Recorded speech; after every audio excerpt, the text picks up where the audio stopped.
जगन्नाथ मु रश्मि सर बहुत दिन पर आपन को आउ को वीडियो रे स्वागत करछि। जेमति कि जानते आपनकर OSAP IRB merit list already बाहर कर देइथला। ता बाद पिला हमर ओवरएज पिला केस करथले जा कि तांको 3 वर्ष एज रिलैक्सेशन देइतला। तो ता बेसिक रे आज तांकर मेरिट लिस्ट बाहरछि जा कि फिजिकल पे से माने क्वालिफाई करछंती। तो तांकर फिजिकल यथाशीघ्र आसीबो। तेणु आपण निश्चित भाव में पीडीएफ जदि पाइबा हासिल करने चाहते तो आम टेलीग्राम चैनल आयुष एथलेटिक रे जॉइन करंतु। तो निश्चित भाव में आपको ये जो पीडीएफ टी आपको मिल जाव।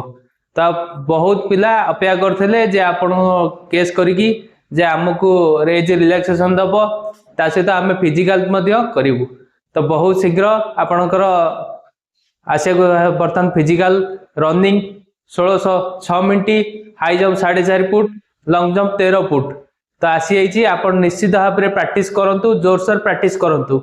आ जदि किछि टिप्स 1600 कि हाई जंप टिप्स पाइबा चाहते तो आम मु किछि वीडियो आपन को करिछि जाकि आपन प्लेलिस्ट रे निश्चित भाव में से वीडियो को देखिए आपन प्रैक्टिस करंतु। तो निश्चित भाव में देखिए सक्सेसफुल हेबे।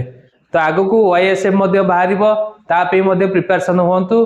तो पूरा एकदम 1 नंबर प्रिपरेशन होंतु जाकि रिटिन प्लस फिजिकल दीटा को करंतु। गोटे गले चलिबोनी, दीटा को प्रिपरेशन होंतु। ता सहित लेडीज माने मध्य बहुत दिन पर पोस्ट बाहरिबो जाकि 2023 रे ओपी बाहरतला आ बाहरनी वाईएसएफ बाहरिबो, सेति में मध्य प्रिपरेशन होंतु। तो निश्चित भाव में ओवरएज पिला तांकर एकदम बळ खटेई की पूरा फिजिकल रे पूरा लागि जातु। तो आपनकर लिस्ट पळे आइछि। तो निश्चित भाव में वीडियो टी देखिए प्रथम शेष जाए आ निश्चित गोटे लाइक करेंगे, गोटे सब्सक्राइब करेंगे। आ कौन सी विषय डाउट थी तो कमेंट माध्यम रे जनइबे। तो एतिक रहिलु। जय जगन्नाथ।